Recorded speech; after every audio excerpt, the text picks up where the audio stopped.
Bom dia, meus alunos dos segundos anos e segundos módulos.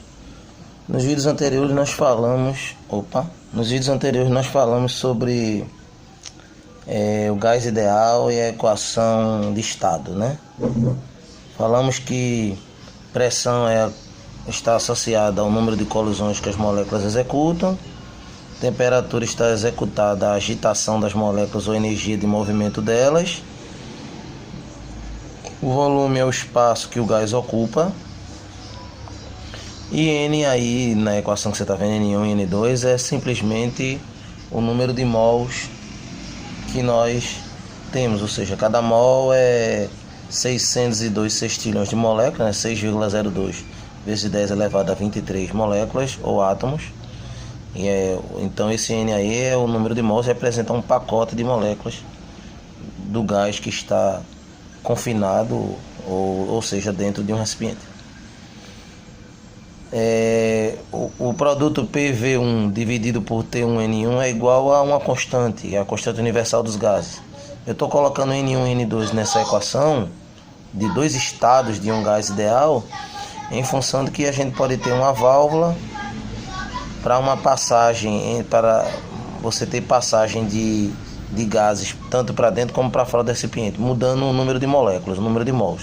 Aí o N1 seria diferente do N2. Caso contrário, você simplesmente desconsidera a presença de N2, caso seja um recipiente fechado. Ok? Bom, assim sendo, existem três transformações gasosas para o comportamento de um gás ideal. Um gás ideal é aquele gás rarefeito, onde as temperaturas são elevadas, porque as temperaturas são elevadas e as pressões não são tão altas, certo? Esse gás rarefeito faz com que as moléculas não colidam entre si, para que a pressão esteja intimamente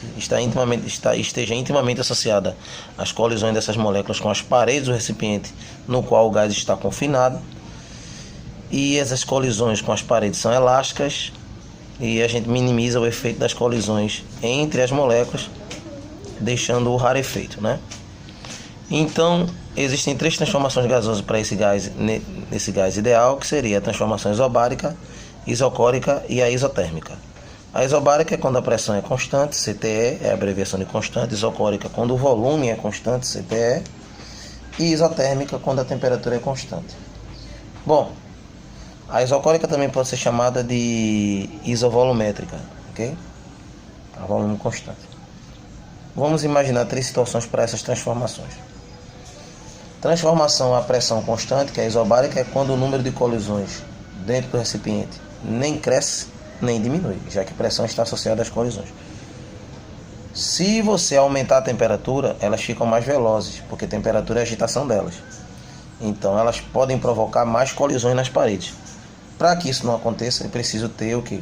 Mais espaço, porque elas vão levar mais tempo para viajar, e tendo uma área maior, essas colisões vão ficar distribuídas num espaço maior, diminuindo o número de colisões por área, né?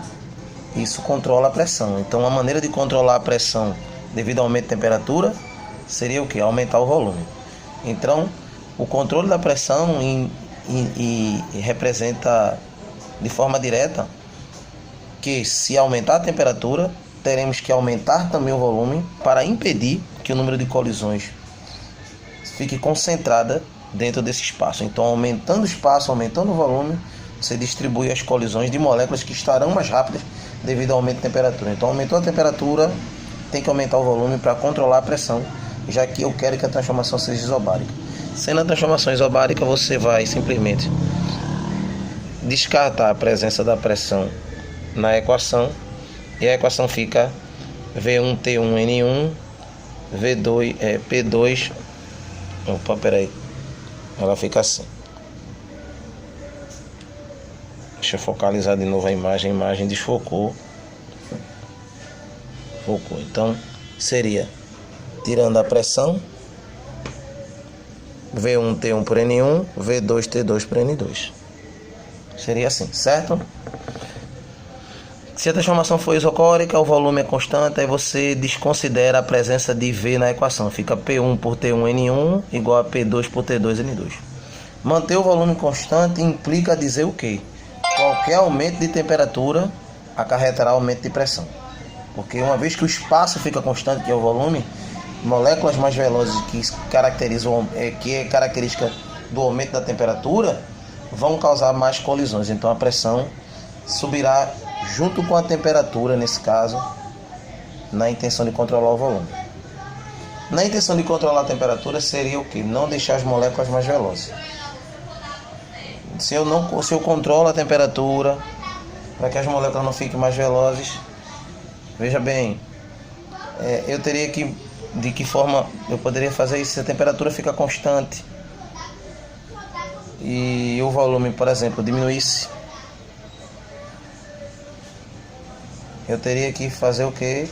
Isso iria, consequentemente, aumentar o número de colisões, a pressão iria subir, o volume iria descer, mantendo a temperatura constante, já que a temperatura seria o controle da agitação da matéria. Ok?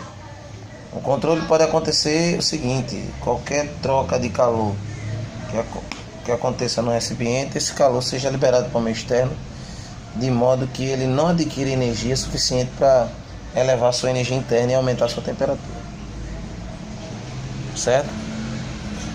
Então, a diminuição do volume aumentaria a pressão.